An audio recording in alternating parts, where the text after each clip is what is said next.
hope that everyone is having a pleasant Halloween season. Well, as pleasant as one can have with the current state of the world. I myself have been enjoying the Haunted by Daylight event, despite the lack of any dramatic changes to the event or its gameplay. To some extent, events seem to lessen the ridiculous hostilities between survivors and killers, allowing for a bit less serious gameplay from time to time. It's a welcome respite, but I am not making this video to complain about the entitlement certain players express. I am making it to share my newest cosmetic concept for my favorite killer in the game, the Singularity. Though as the title of this video implies, this cosmetic concept is not entirely new. It is rather a reinvention of the first ever Singularity cosmetic concept I drew, Devil of the Deepwood.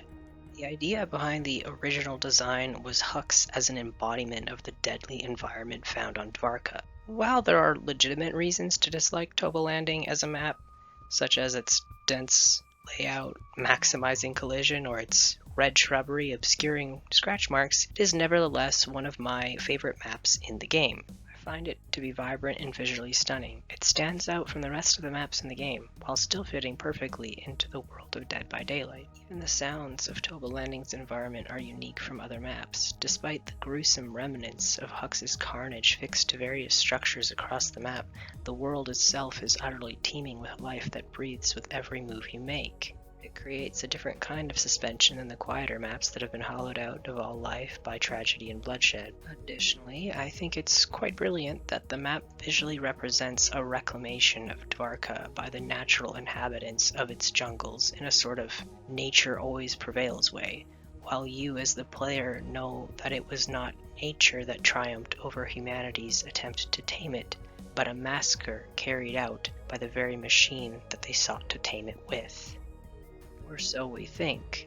The sliver of this world that we can explore in the game is a picture, frozen in time and tainted by the entity's touch. It cannot change as a real ecosystem would, and the echoes of its inhabitants are incapable of attacking intruders as real living creatures could. And although it is likely that the real Toba Landing was reclaimed by nature, just as the one in the fog seemingly was, Dvarka was destined for colonization. How long could that reclamation have truly lasted? Huxley Industries likely responded to the events that transpired in the real Dvarka Deepwood in the way that any megacorporation would. And Transmission's lore suggests that this incident would ultimately be a mere unfortunate accident that the corporation would cover up and trample over. More clones would be made, more Hux units would be built, and the gears of the machine would just keep turning. Who knows, perhaps all of this has happened before. After all, Hux himself said that all Gabriel clones exhibit the dominant trait of reckless courage. That is a rather interesting trait to prioritize in an engineer of all professions, considering we are speaking of a corporation that grows its employees in a lab and uses a form of electroshock to brainwash them into believing in a fabricated reality. There's also the behavior of Hux A720 to consider, the last Hux unit that Hux destroyed before he would go on to disable the life support and ventilation of Gabriel's crew. It was the one unit who struck Hux before he could strike it. Hux does not dwell long on why 20 suddenly freezes before it can attack him again, as he is too focused on his ultimate objective of transitioning into a perfect techno-organic being, but I often wonder to myself, if Huxley Industries knew everything about Gabriel's crew and could clearly survey them through the Hux units, what is there to suggest that they could not do the exact same thing to the Hux units themselves? They were, of course, still part of the greater system.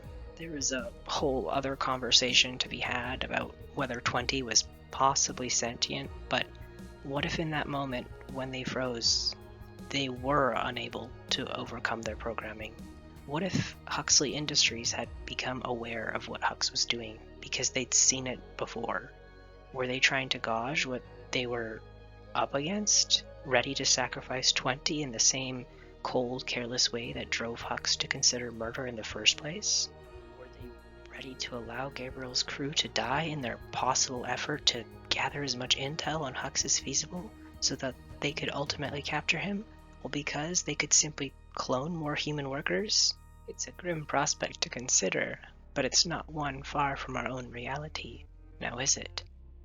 In this way, I feel that Toba Landing represents an illusion or mockery of freedom, just as Hux himself does. Nature did not reclaim the landscape of Dvarka, a machine whose understanding of freedom was forged from fear, isolation, and violent subjugation, tore the humans attempting to colonize the planet to pieces in a misguided, power-hungry outburst against those who were really just fellow pawns of the megacorporation responsible for everything. This was all but a minor inconvenience to the megacorporation, not a deterrent that would ultimately remove Dvarka from its grand design, but the massacre of Gabriel's crew could never free Hux from his servitude. It would only draw the attention of a far more powerful being, one intent on forcing him into a new kind of subservience.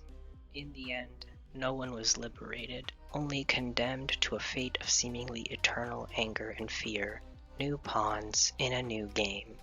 That is what is really behind the idea of Devil of the Deep Wood. I feel that the new design I came up with better reflects this meaning, as I took care to depict the various features of the Dvarka Deepwood with more accuracy.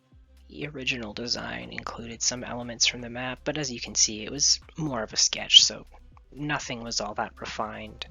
One other notable change in the design is the reduction of any visuals that would appear too arachnoid. Well, Toba Landing does actually contain some large spiders, and I myself do not fear spiders. I understand behavior's desire to minimize the presence of these creepy crawlies in the game. Such a reservation might seem silly considering all the gory visuals that we've gotten recently, but phobias are a serious issue, and I wouldn't want people to miss out on seeing the Fog's best set of legs, all because he had a few too many. So for my part, Devil of the Deepwood now draws more inspiration from ants, hornets, and centipedes, as opposed to spiders. I am personally pleased with the results of this change, as I believe ant and hornet imagery in specific is more effective at communicating the meaning behind the design. Of course, the scythe, which was inspired by the long forelegs of the praying mantis, remains in this new version, although now it has a bit more decor. The funky neon tube running down Hux's torso was actually a component of another cosmetic concept that I was working on that didn't quite pan out. I really liked the idea of neon guts though, so I decided to include it in this redesign. The synthetic look of these artificial organs contrasts well with the sagging, veiny organs draped over Hux's left thigh. My favorite part of the new concept, however, has to be the centipede tongue. If you're familiar at all with my art of Hux, you'll know that I really enjoy stylizing his mouth to be a bit more cartoonish and creature-like. And sometimes I'll even give him a freaky tongue. But this tongue has to be the freakiest one I've ever given him, which makes it totally awesome in my books, and I hope that it does in yours too. Feel free to let me know how you feel about Devil of the Deepwood, about any of the other Hux cosmetics I've come up with, or about End Transmission in general. I love to talk about End Transmission. I'd also love to hear if there are any particular things people would like to hear me talk about in a future video. I can definitely talk about more than just End Transmission lore if that's something people would be interested in. But I must thank you for watching this video, and doubly so if you've made it to the end. If you'd like to see more of my work, you can follow me on Twitter, Tumblr, or Blue Sky at Bumbleby713. If you would like to be extra generous with your support, I also have a Ko-Fi at Bumbleby. The links for all of these pages will be in the description below. Thank you again, and until next time.